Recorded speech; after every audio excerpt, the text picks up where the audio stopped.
세 번째 날 저녁에 참석하신 모든 분들을 진심으로 환영하고 축복합니다. 일주일의 시간들이 정말 정신없이 지나가고 있죠. 이제 오늘만 지나면 내일이 또 마지막 저녁 시간이 될 것 같습니다. 끝까지 함께함으로 말미암아 더욱더 큰 사랑이 이 장소에서 이루어지는 모든 분들의 삶이 되시기를 이 시간 간절히 바랍니다. 믿음, 소망, 사랑, 이 세 가지는 항상 있을 것인데 그 중에 제일은 사랑이라. 맞습니까? 그 중에 제일은 사랑이라.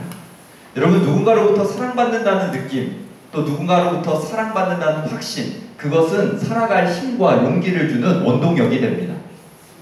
그리고 누군가로부터 사랑을 확인할 때 정말 큰 감동이 있고요, 정말 큰 행복한 마음이 들어요. 우리 어린아이들에게 아이들의 진심 어린 마음을 좀 보고 싶어서 하나의 장치를 해서 아이들의 마음을 한번 읽어보는 그러한 실험을 해봤습니다. 그리고 벽 옆에서는 엄마가 그 아이의 마음을 들여다보는 그러한 실험을 해봤는데요. 다음과 같습니다.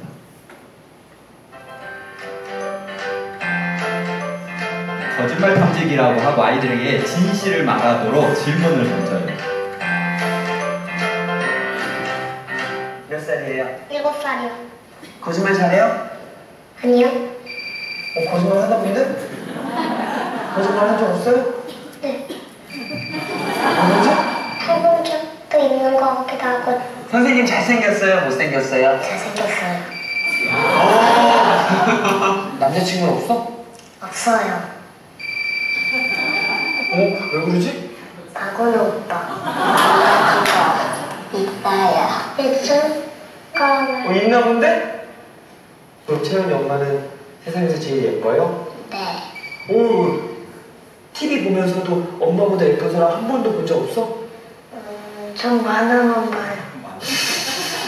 아빠는 세상에서 가장 잘생긴 사람이야? 아직은 남자를 잘 못 봐가지고. 아직은 잘 봤어. 아빠는 그럼 세상에서 제일 잘생겼어요?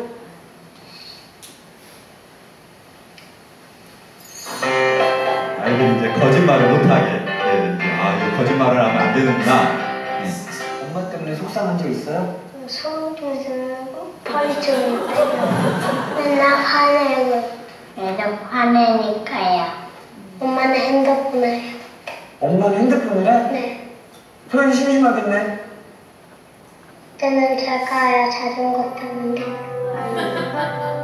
왜 얘기 안 했어? 얘기를 해야지 소연의 마음을 알지. 엄마는 원래 알거든. 엄마는 왜 원래 간다고 생각해? 모르는.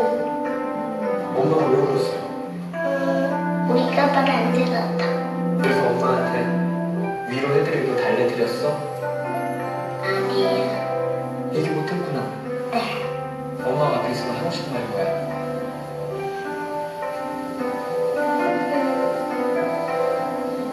뭐 하나 있어요. 뭔데? 사랑한다고요.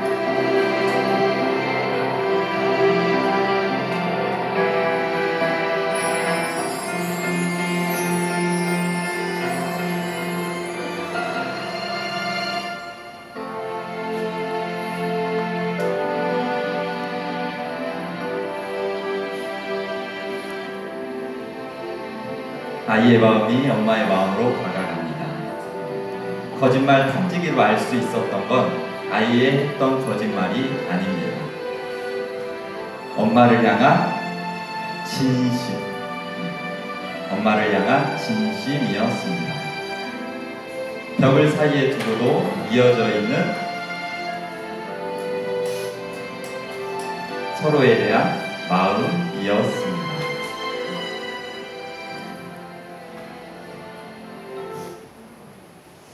인생에 있어서 최고의 행복은 우리가 사랑받고 있음을 확인하는 것이다. 맞습니까? 여러분들의 자녀로부터, 또한 사랑하는 남편으로부터, 아내로부터, 또한 누군가로부터 정말 내가 사랑받고 있구나라는 것을 느끼는 것, 이것이야말로 가장 큰 행복을 우리에게 주는 정말 필요한 것이라는 사실이죠. 여러분들의 삶이 정말 누군가로부터 분명한 사랑을 받고 있다는 것, 그것을 확인하며 살아가는 여기 모이신 모든 분들이 되시기를 이 시간 간절히 바랍니다. 그 사랑을 느낄 때 무엇이 움직이냐면요, 마음이 움직이게 돼 있어요. 여러분, 세상에서 가장 먼 거리가 있다면 그것은 머리에서 가슴까지의 거리라고 합니다. 불과 머리에서 가슴까지는 30cm밖에 되지 않지만 머리로는 알아도 정말 가슴으로 그 사랑을 느끼고 그 두근대는 사랑의 감동을 느끼지 못한다면 그것은 절대로 그 사랑에 동의할 수도 그 사랑을 인정할 수도 없다는 사실이죠. 그래서 정말 필요한 것은 무엇인가 하면 진짜 가슴으로 그 사랑을 느끼는 마음, 그것이 정말 필요하다는 사실입니다. 그런데 여러분, 마음이 언제 움직입니까? 여러분들의 마음은 언제 움직이나요? 마음은 언제 움직이게 돼 있습니까? 사랑할 때 움직이게 돼 있더라고요. 사랑할 때. 여러분, 사랑하는 남녀가 만나서 서로 눈에 불꽃이 딱 튀어서 사랑에 빠지면요, 어떻게 됩니까? 서로에게 맞추려고 정신을 못 차려요. 그렇습니까? 예, 서로에게 맞추려고. 하지만 사랑이 없이는 그 마음을 맞추는 것이 결코 쉽지가 않다는 사실이죠. 사랑은 마음을 움직이는 가장 중요한 동기가 됩니다. 그래서 최고의 동기부여는 사랑이다 라고 말하고 있어요. 최고의 동기부여는 사랑이다. 김상훈 목사님 가정인데요. 이 목사님 가정은 아이를 사모님이 갖지를 못했어요. 그래서 이 부부는 한 명 한 명 아이들을 입양하기 시작합니다. 그래서 총 몇 명을 입양해서 키웠냐면 11명을 입양해서 키우세요. 그러면 한 명 한 명 입양할 때마다 가슴으로 낳은 아이들, 얼마나 정말 그 사모님이 지극정성으로 아이들을 사랑으로 키우는지, 아이들이 정말 예쁘게 잘 그곳에서 적응하면서 커 나아가는 것을 보게 돼요. 그런데 이 사모님이 이 11명 아이들을 키우면서 가장 기억에 남고 힘들었던 아이, 그 아이가 바로 5번째로 데리고 온 요한이라는 아이였다고 합니다. 그런데 이 요한이라는 아이가 힘들었던 이유가 있어요. 그 이유는 다음과 같아요. 친엄마가 베트남 이주 노동자였던 요한이는 4살 때 입양을 갔다가 한 달 만에 파양이 되고 말았습니다. 입양을 갔다가 버려졌어요. 또 그 버려졌어요. 상처로 퇴행성 발달 장애를 갖게 되었습니다. 저희 집에 올 때 IQ 67로 왔어요. 그러니까 70 미만이면 지적장애예요. 우리나라 이제 법으로. 그래서 지적장애 상급을 받으시겠습니까? 그러는데 내가 내 아이 지적장애 상급 받아가지고 지적장애 그 장애아동 양육사 55만 7천 원 받아서 뭐 하겠나. 나 이거 지적장애 진단 안 받겠다. 내가 한번 정상인으로 키워보겠다. 쓰레기 버리고 왔어? 요한이를 5번째로 입양했으니 우리에게 그만한 내공은 쌓였다고 생각했습니다. 착각이었습니다. 친부모, 양부모, 두번씩이나 버려진 상처는 쉽게 아물 수 있는 게 아니었습니다. 7살 때부터 재롱잔치 때 이제 다 끝나고 난 다음에 돌아서가지고 엄마 사랑해요 하고서는 아이들한테 선생님이 시키는데 요한이만 돌아보지 않고 있더라고요. 나 엄마 안 좋아해요. 그것도 큰 소리로 그 이제 그 초등학교 그러니까 유치원 교실이 떠나거든. 나 엄마 안 좋아해. 그리고 고개를 돌리지 않는 우리 요한이를 바라봤어요. 근데 이제 그 순간에 전부 다 완전히 막 그냥 그러니까 세상이 멎은 것 같은 왜 그 느낌 있죠?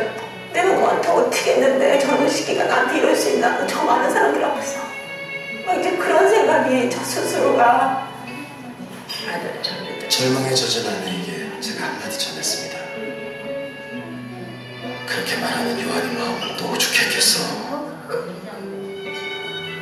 요한이를 끌어안고 많이 울었어요. 미안해 엄마가 미안해. 더 사랑하지 못하고 배려하지 못하고 엄마가 미안해.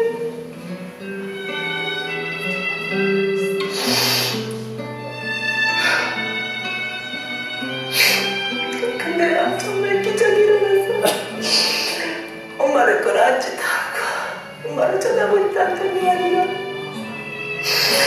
요한아 미안해 하고 우는데 요한이가 저를 막 끌어안고 우는 거예요. 진심이 통하는 순간이었습니다. 이 아이의 마음이 움직이는 순간이었어요. 3년 동안 지극정성 돌봤어도 아이의 마음은 열리지가 않았던 거예요. IQ가 67. 2번이나 버림받은 그 사랑의 상처는 아이의 마음이 절대로 움직이지 않고 그냥 자기만의 세계에 갇혀있는 아이였어요. 그런데 이 계기를 통해서 아이가 정말 이 엄마가 진짜 가슴으로 그 아이를 어떻게 하고요? 끌어안고 정말 이 아이에 대한 그 간절한 사랑을 전했을 때 아이가 이제 그 사랑을 조금씩 느끼면서 그의 마음의 문이 열리게 되었고 이 아이가 지금은 6학년이 되었어요. IQ가 어떻게 됐을까요? IQ가 137이 되었대요. 그 반에서 1등. 정말 기적과 같은 변화가 일어났죠. 예. 여러분, 사랑은 사람을 치료합니다. 사랑받는 사람, 사랑 주는 둘 다를 치료하는 능력, 그것이 바로 어디에 있습니까? 아무런 조건 없이 베풀어지는 사랑. 그것이 머리에서 가슴으로 내려와 정말 가슴으로 느끼게 될 때 마음이 움직이고 삶이 변화되고 내가 살아갈 이유를 찾고 내가 살아갈 목적을 찾고 살아갈 힘과 용기를 얻게 하는 힘, 그것이 바로 사랑이라는 사실이에요. 여러분, 사랑은 사람을 치료합니다. 죄로 인해서 죽을 수밖에 없는 우리의 상태를 하나님의 사랑만이 치료할 수 있는 유일한 능력이 됨을 여러분 기억하게 되시기를 간절히 바랍니다. 아멘. 하나님의 마음은 죽음보다 강한 사랑으로 이 땅의 모든 사람들을 지극히 사모하십니다. 여러분, 이 자리에 참석하신 여러분들 한 분 한 분의 인생을 하나님께서는 그 어느 누구보다도 정말 죽음보다 강한 사랑으로 지극히 사모하는 그 사랑이 바로 하나님께서 오늘 우리들의 가슴 속에 역사하여 알려주시기를 원하시는 사랑이라는 사실을 이번 기간을 통해서 조금씩 알아가고 깨달아가고, 그래서 그 사랑이 이제는 머리로 이해되는 것이 아니라 우리들의 가슴으로 느껴져서 정말 그 사랑의 힘으로 이 땅에서의 삶을 저 영원한 삶까지 준비하며 살아가기에 부족함 없는 여기 참석하신 모든 분들의 모습이 되시기를 간절히 바랍니다. 아멘. 여러분, 사랑은 모든 것들을 치료하는데 그것은 우리를 치료할 뿐만 아니라 하나님의 마음도 치료해요. 여러분, 죄로 인해서 하나님은 사랑을 잃어버린 것입니다. 사랑의 대상을 잃어버린 것입니다. 그것을 회복할 수 있는 유일한 방법은 역시 사랑이었다는 사실이에요. 그래서 어제 시간에 살펴본 말씀 중에 너희가 구속된 것은 은이나 금같이 없어질 것으로 한 것이 아니라 오직 그리스도 예수의 생명을 통하여 이루어진 것이다. 죄의 값은 사망인데 그 죄의 값을 지불하기 위하여 예수 그리스도가 이 땅에 오셨고 그분의 죽으심으로 말미암아 그분의 사랑의 희생으로 말미암아 우리가 다시 살 수 있는, 다시 회복할 수 있는 놀라운 구원의 역사가 이루어졌음을 우리는 어제 시간을 통하여 살펴보았습니다.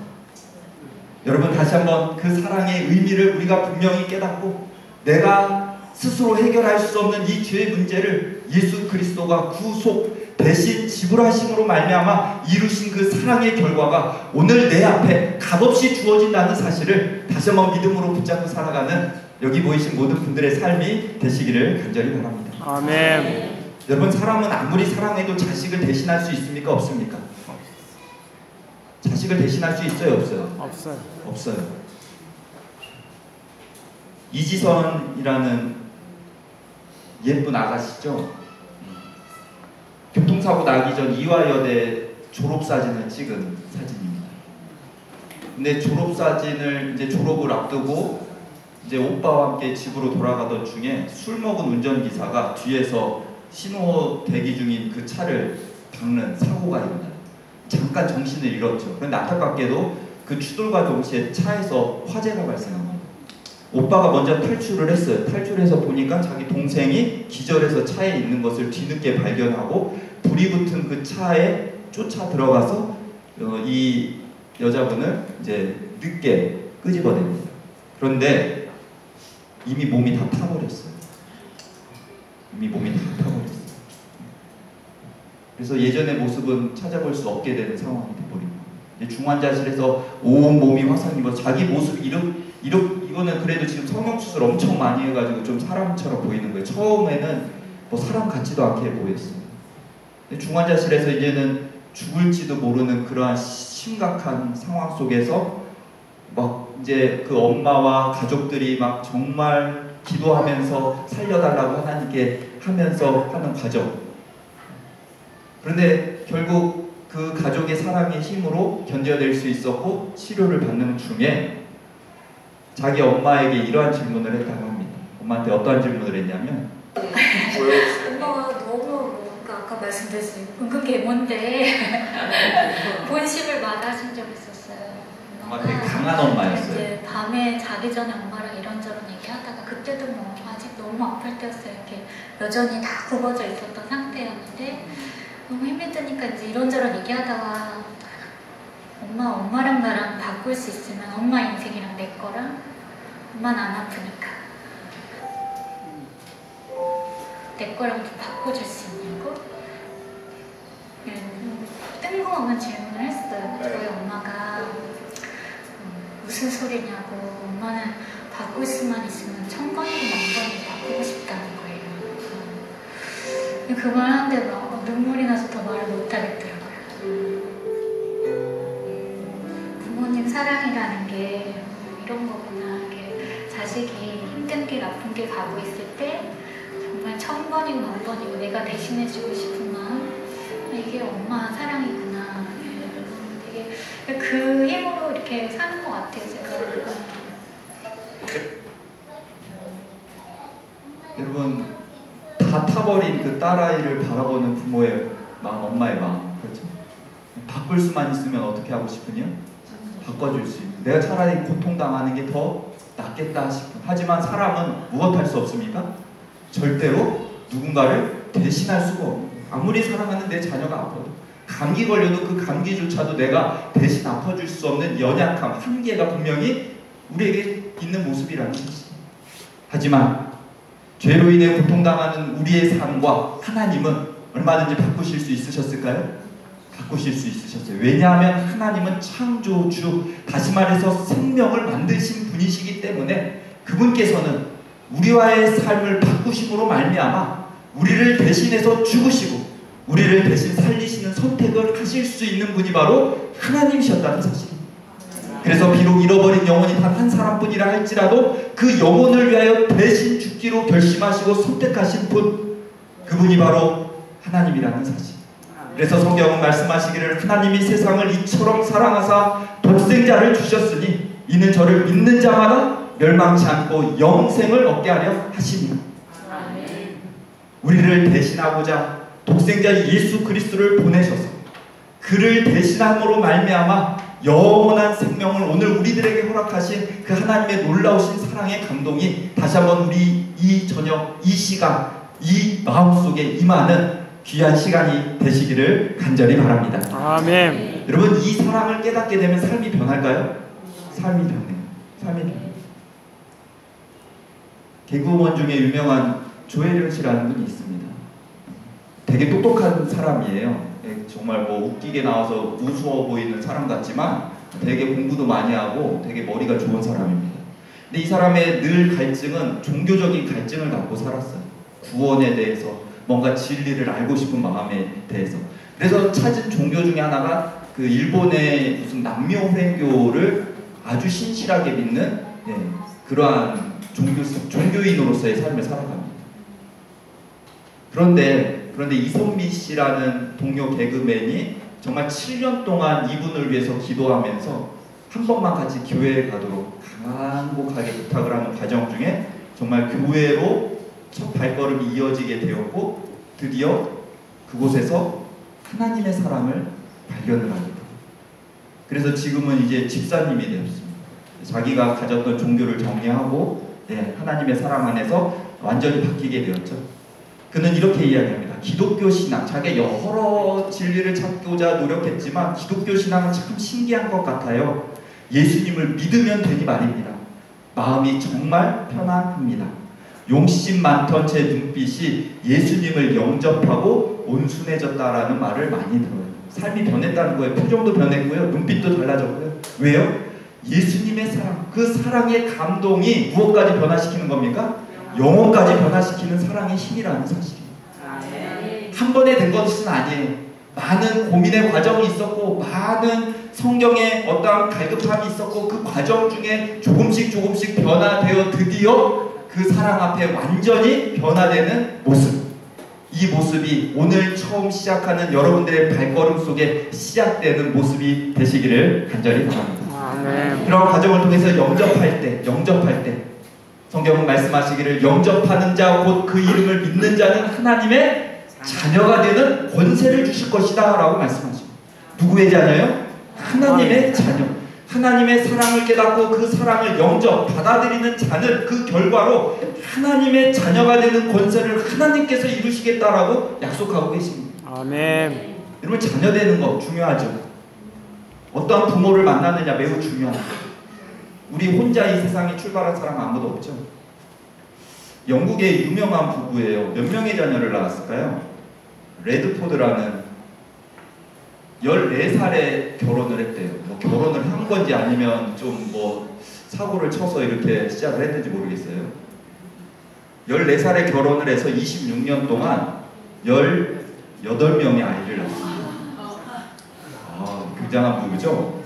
더 놀라운 사실은 지금 이 뱃속에 또 뭐가 있을까요? 아기가 있대요. 그래서 이제 곧 출산을 하면 19명. 이 부부가 아주 유명한 부부 중에 이런 부부가 있어요. 다 누구의 자녀입니까? 이 아이들은 누구의 자녀일까요? 낳아준 부모의 자녀죠. 내 자녀가 아니고, 그렇죠. 낳아준 부모의 자녀. 이 미국의 옥토마모로 알려진 한 여자입니다. 이 뱃속에는 몇 명의 아이가 들어있을까요? 5명. 이 뱃속에는 8명이 들어있습니다. 8명. 아이를 잘 낳았을까요? 예, 아이를 그래도 요즘에는 뭐 8명 있어도 잘 낳더라고요. 예, 잘 낳아서 딸 2에 아들 6명. 예, 이게 파란색은 아들, 분홍색은 딸 이렇게 낳아서 이 아이들이 돌을 맞이해서 이제 축제를 하고 자, 근데 더 놀라운 사실은 이미 첫 번째를 6쌍둥이를 낳대요. 그리고 두 번째가 8명을 낳고. 더 놀라운 사실은 아빠가 없어요. 아빠가 없어요. 정자를 기증받아서 혼자 아이를 가져서 낳았습니다. 아빠가 없어요. 근데 이 아이들 14명이죠. 아주 행복하게 사는 것 같습니다. 후원받아서 뭐 유모차를 끌고 가면 저 아이들을 쫙 한 줄로 끌고 막 이렇게 다니더라고요. 다 후원해 준답니다. 뭐 옷이고 뭐고. 자, 누구의 자녀입니까? 하나님의 자녀가 아니라 이 옥토마, 이 엄마의 자녀죠. 그렇죠? 누군가 낳아준 대상이 있기 때문에 그분이 부모고 자녀가 되는 거죠. 그런데 영접하는 자가 하나님의 자녀가 된다. 이게 무슨 말일까요? 그렇다면 우리는 누구의 자녀일까요? 하나님의 자녀입니까? 영접을 해야지만 하나님의 자녀다라고 말씀하셨잖아요. 성경은 말하기를 예수님께서 이런 말씀을 하셔요. 너희는 너희 아비 마귀에게서 났다. 너희 아비의 목심을 너희도 행하고자 한다. 죄로 인해서 하나님의 사랑을 포기하고 사단에 주는 선택을 한 이상 사단의 정신과 하나님처럼 되고자 했던 교만의 마음, 거짓으로 인해 속이고자 하는 마음, 그 마음의 모든 것들을 이제는 하나님으로부터 벗어나 누구의 것을 선택한 겁니까? 사단의 것을 선택해버린 죄인된 인간의 모습. 그래서 하나님의 자녀로서의 출발이 아니라 사단에게 속한 죄인의 모습으로 시작된 삶의 모습이 오늘 이 땅을 살아가는 저와 여러분들의 모습이라는 사실입니다. 질문을 하나 하겠습니다. 죄를 지어서 죄인입니까? 죄를 지었기 때문에 죄인입니까? 1번이 맞을까요? 2번이 맞을까요? 죄를 지어서 죄인이 됩니까? 죄인이기 때문에 죄를 짓습니까? 다 맞는 답이죠. 하지만 성경에서 말하는 정답은 죄인이기 때문에, 다시 말해서 하나님의 사랑으로부터 벗어난 출발을 한 그 상태, 그렇기 때문에 뭐를 짓는 거예요? 죄를 짓는 거예요. 그래서 성경은 말씀하시기를 우리가 다 본질상 진노의 자녀다 라고 말씀하고 계시는 겁니다. 여러분, 거짓말하는 것이 편합니까? 아니면 정직하게 말하는 것이 편합니까? 솔직히 말하는. 정직하게 말하는 게 편하세요? 실험을 해봤어요. 사례금이 10만 원이고요. 사례금이 10만 원이고요. 도덕성에 대한 간단한 인터뷰와 실험이 있다고 했고 하루 전에 사례비는 10만 원이라고 했습니다. 아르바이트를 10만 원을 5장 주세요.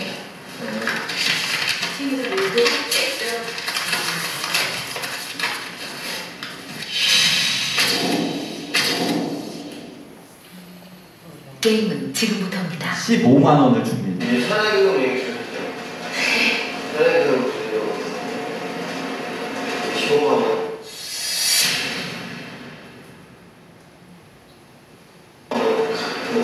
맞으시죠? 주저없이 받죠? 맞으시죠? 봉투에 적힌 액수도 봅니다. 15만 원 맞으시죠? 네. 네, 여기 15만 원. 알았어요? 딱. 15만 원이고요. 네. 여기 맞으시죠? 네. 사례님 얘기 아시죠? 네, 네. 네, 사례님. 사례님 먼저 15만 원이고요. 맞으시죠? 모두에게 15만 원이 맞느냐고 물었고 그들은 15만 원이 맞다고 대답했습니다. 작가가 사장님이 얼마나 됐어요? 10만 원이요. 세금 얼마 받았어요? 아, 15만 원. 어제 원유 선장님께서 얼마 준다고 그랬어요?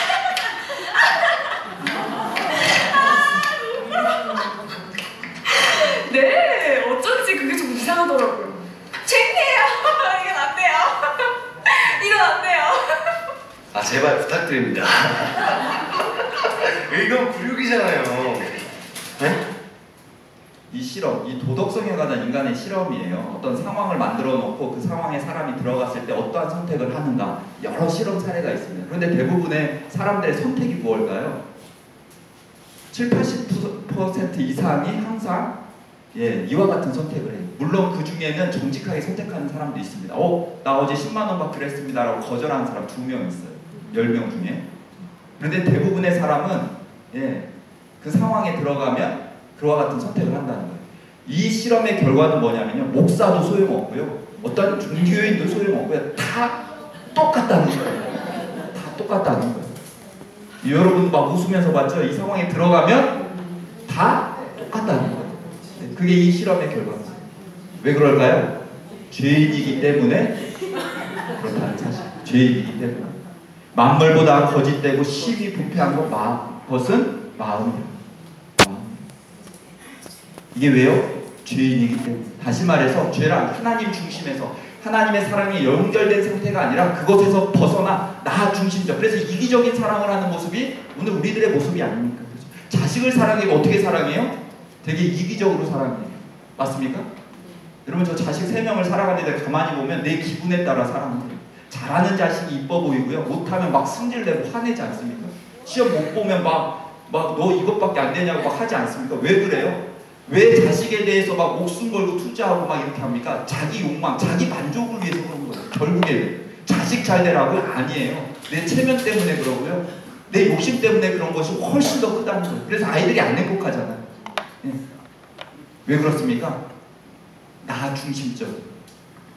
그래서 뭐가 필요합니까? 회개가 필요합니다. 나 중심에서 하나님 중심. 그런데 이 회개, 돌이키는 것은 결코 이 마음이 움직이는 것은 그냥 되는 것이 아니라는 거죠. 무엇에 따른 결과로 이루어져야 되냐면 사랑에 따른 결과로 이루어지는 것이 회개의 역사라는 사실입니다. 여러분 철 들었습니까? 안 들었습니까? 여러분 철이 언제 됩니까? 철. 죽을 때 된다고 해요? 철이 언제 될까요?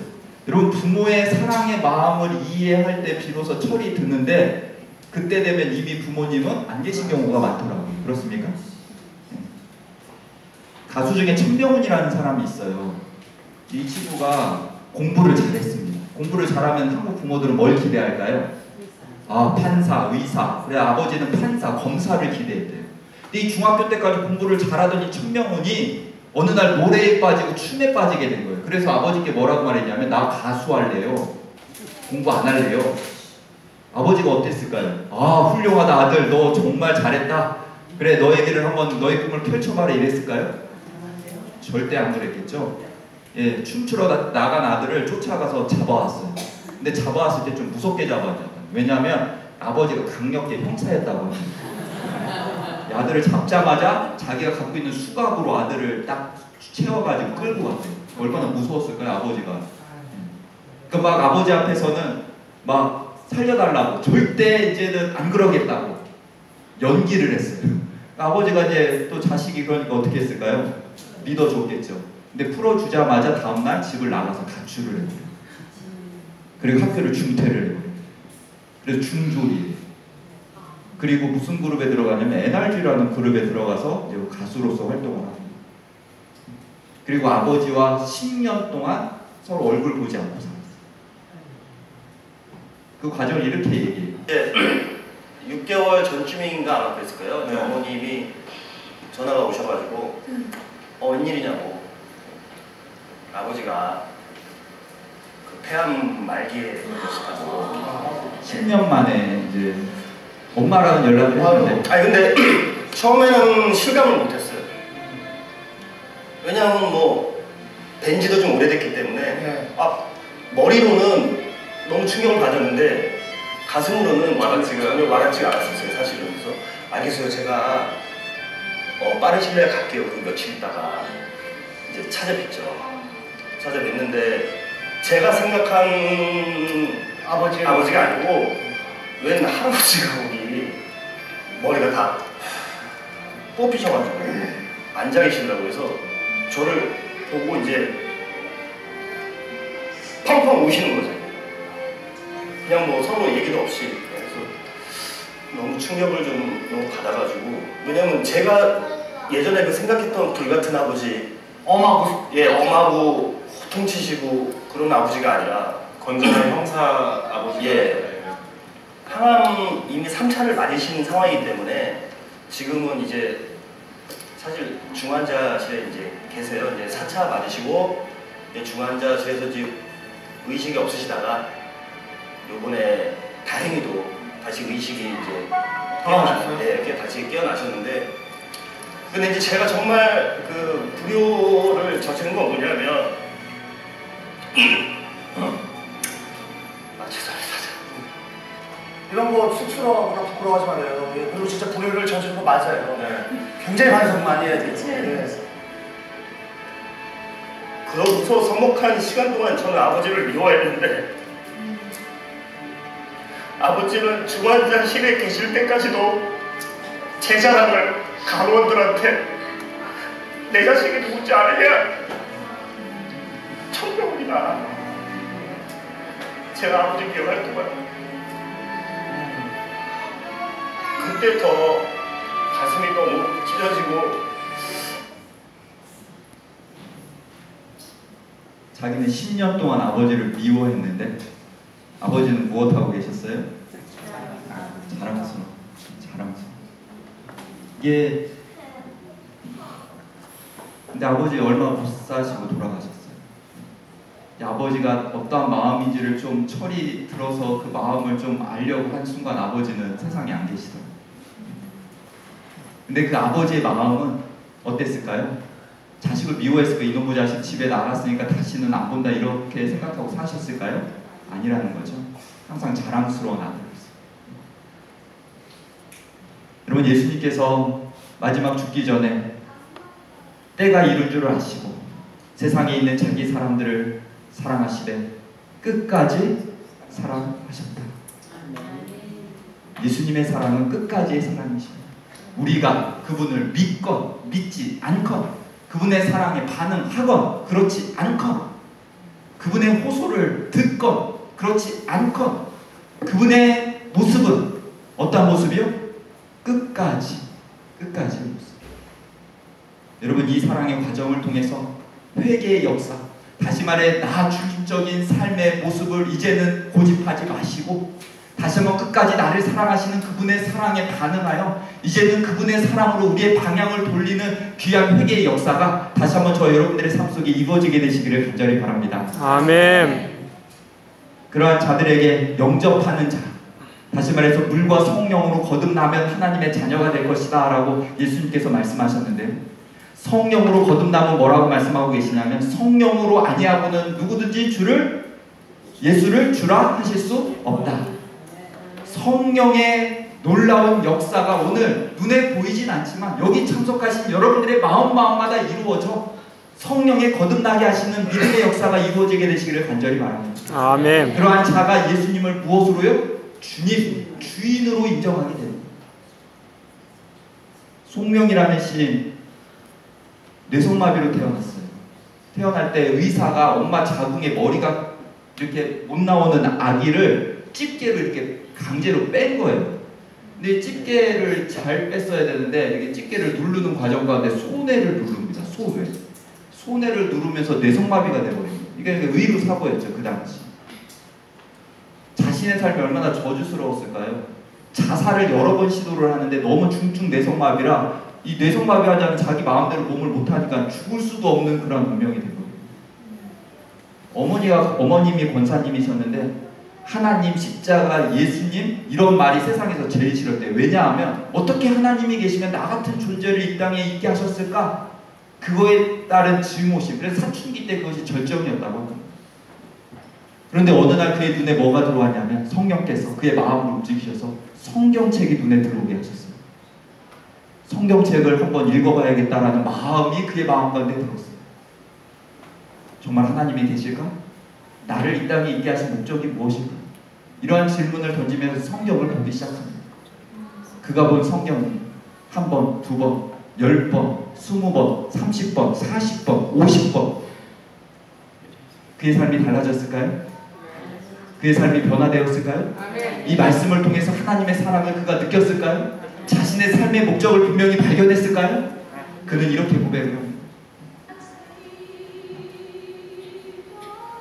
감사에 대해서, 감사는 의무적인 거예요. 감사가 너무 많아요. 왜냐하면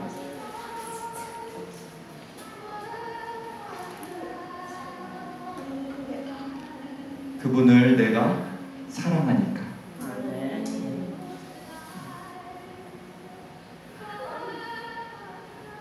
사랑하면 감사하게 되죠. 그가 내린 결론은 하나님은 공평하시다.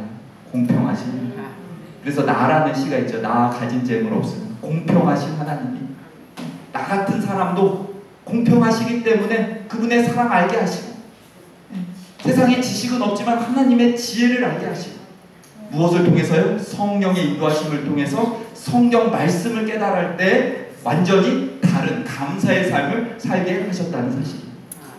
인간의 마음에 영향을 미치고 인간의 마음을 밝게 해주시는 하나님의 성령께서 하나님을 믿는 믿음을 창조하신다. 우리 마음 가운데 없는 그 마음을 하나님께서는 성령을 통해서 오늘 이 시간 우리들의 마음속에 믿음의 창조, 그 거듭남을 경험하시도록 역사하고 계시다는 사실을 여러분 기억하게 되시기를 간절히 바랍니다. 아멘. 두 번째 물로 거듭남에 대해서는 성경은 물은 너희를 구원하는 편이 곧 침례다라고 말씀하고 계십니다. 여러분 이번 전도회 기간을 통해서 6명의 영혼들이 준비되었음을 우리 목사님께로부터 듣게 되었습니다. 귀한 일입니까? 아멘. 하나님의 자녀가 되는 놀라운 구원의 표를 이제는 하나님과 사람 앞에 증거하는 그러한 귀한 역사가 이번 안식일 바로 이 장소에서 이루어지게 됩니다. 여러분 침례란 무엇입니까? 침례란 다음과 같이 받는 예식인데요. 물속에 완전히 잠기는 예식을 바로 침례 예식이다라고 성경은 대언을 합니다. 예수 그리스도를 개인의 구주로 영접하여 그분의 사랑에 반응하여 이제는 하나님의 자녀로 살겠습니다라고 결심하는 구원의 표를 완성하는 예식, 이것이 바로 침례 예식입니다.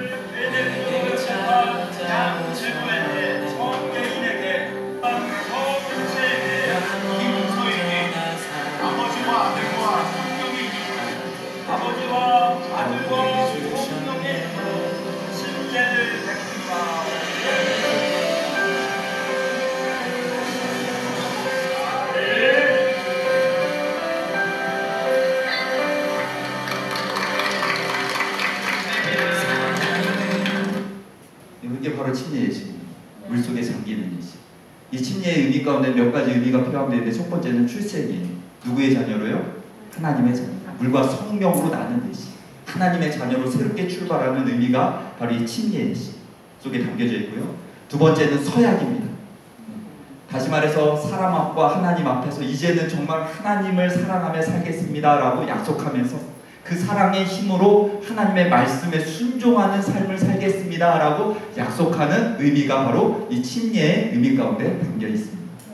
그리고 세 번째로는 침례를 통하여 내 옛 모습, 내 옛 과거의 모든 삶은 이제 물속에 완전히 잠김으로 장사되고 일어남과 동시에 예수 그리스도의 부활을 경험하는 이 놀라운 의미, 주님과 함께 장사되고 주와 함께 부활하는 놀라운 경험을 미리 하는 의미가 바로 이 침례의 의미 가운데 담겨져 있어요.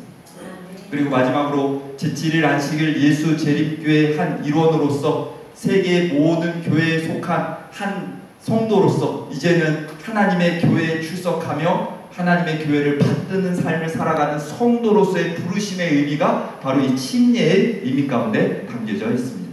그래서 이 침례의 예식은 하나님 앞에 선언되는 놀라운 예식이고 우리의 눈에 보이지는 않지만 이 침례 예식을 통하여 하늘이 열리고 성령의 임재를 통하여 이는 내 사랑하는 아들이고 내 사랑하는 딸이라고 선언하는 하나님의 자녀됨의 권세가 인정되는 놀라운 역사가 바로 이 침례의 예식을 통해서 이루어진다는 사실입니다. 이번 기간을 통하여 하나님의 놀라운 사랑을 접촉하고 그 사랑에 반응하여 힘입어 다시 한번 침례를 결심한 6분의 영혼의 삶 속에 하나님의 놀라우신 하나님의 자녀됨의 권세가 이루어지는 귀한 역사가 되기를 이 시간 간절히 바랍니다. 아멘. 영접하는 자, 곧 그 이름을 믿는 자는 하나님의 자녀가 된다. 이제는 더 이상 과거의 삶에 얽매여져 죄의 삶이 아니라 하나님의 자녀로 하나님이 주시는 마음 가지고 하나님이 주시는 능력 가지고 날마다 그것을 힘입어 승리하는 삶, 기쁨이 있는 삶, 하나님의 사랑이 날마다 나의 삶 속에 이루어지는 삶, 그 삶이 바로 하나님의 자녀가 되어 살아가는 놀라운 인생들임을 이번 기회를 통하여 감당하는 여기 계신 모든 분들이 되시기를 간절히 바랍니다. 아멘. 말씀을 마치면서 한 사람을 소개하고 마치려고 합니다. 이 사람도 뇌성마비예요. 정재환 씨라는 사람인데 직업은 시인입니다. 이 사람이 왜 시인이 되었는가? 시도 참 예쁘게 지어요. 꽃들이 비를 맞으며 이야기한다. 어디 가고 싶어도 뿌리가 박혀 못 간다고. 비 그친 지 날아오는 벌이 말한다. 너도 언젠가 시가 되어 날아간다고. 참 멋진 시를 길거리에서 이렇게 써서 그거를 파는 일을 합니다. 근데 이 사람이 하루아침에 이렇게 아름다운 시를 짓는 사람은 결코 아니었어요. 인생에 있어서 정말 답답하고 이 뇌성마비 자기를 알아주지도 않고 그냥 날마다 죽는 날만 기다리는 모습이었어요. 그런데 이 김우현 씨라는 다큐멘터리 감독이 신앙하시는 분인데 이분이 이 청년의 삶을 다큐멘터 형식으로 쫓아다니면서 찍어서 영화로 만들어냅니다. 근데 그 사람의 처음 만남의 모습을 이렇게 영상은 기록하고 있어요. 그 길 위에서 떠들이 20살이 이제 간 넘은 청년의 모습. 되게 나이 들어 보이죠? 다니는 교회 앞에서 담배를 피는 도발적인 장면. 눈빛도 막 날카롭죠? 내가 찍어도 돼? 얼굴? 안 돼. 재환아. 녀석은 꼭 자기를 닮은 흠이진 풍경들을 많이 알고 있었습니다. 매일 술과 담배에 쩔어서 그것이 유일한 낙수로 살아가는 삶의 모습이 또 그 담배냐? 모습이었어요. 너는 뭐 매일 담배만 펴? 설기념은 좀 많이 필요없고 이걸 담배 피다가 피는데 담배만 피다 죽으려고? 서른 넘어 할 일이 없다는 그 말이 내 이야기인 양 명찰에서 찔렀습니다. 이렇게 살던 친구였어요. 삶의 의미도 없고 목적도 없고 그냥 이렇게 살다가 죽는 것이 그냥 그것만 기다리며 살아가는 삶.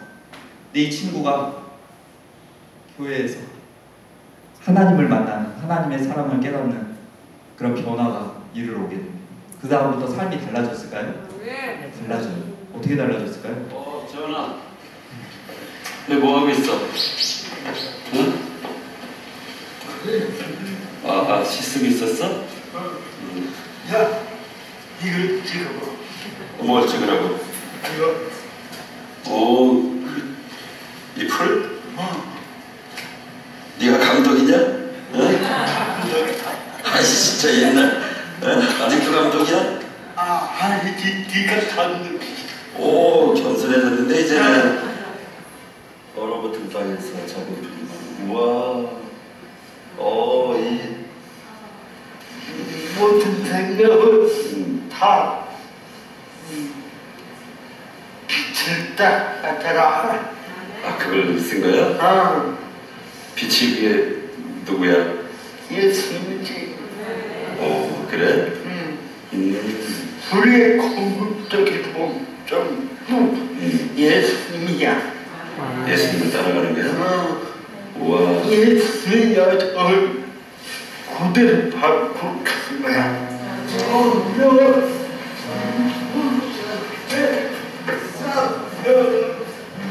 성령이 오셨는데 성령 술도 끊고 담배도 끊고 음란한 생각도 끊어버리고 완전히 다른 사람이 돼요. 날마다 즐거워요. 날마다 행복해요. 저렇게 추운데 일하면서도 행복해요. 이 추운데 어김없이 나와 있냐? 지금 나타. 지금 계시했다. 계시했어? 이거 좋아? 할렐루야. 할렐루야. 이야. 그래도 하나님께서 날 버리지 않는다. 안 버리셨어?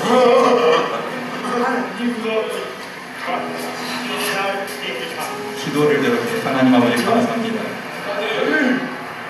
가오게 감사드립니다. 신천대 역사에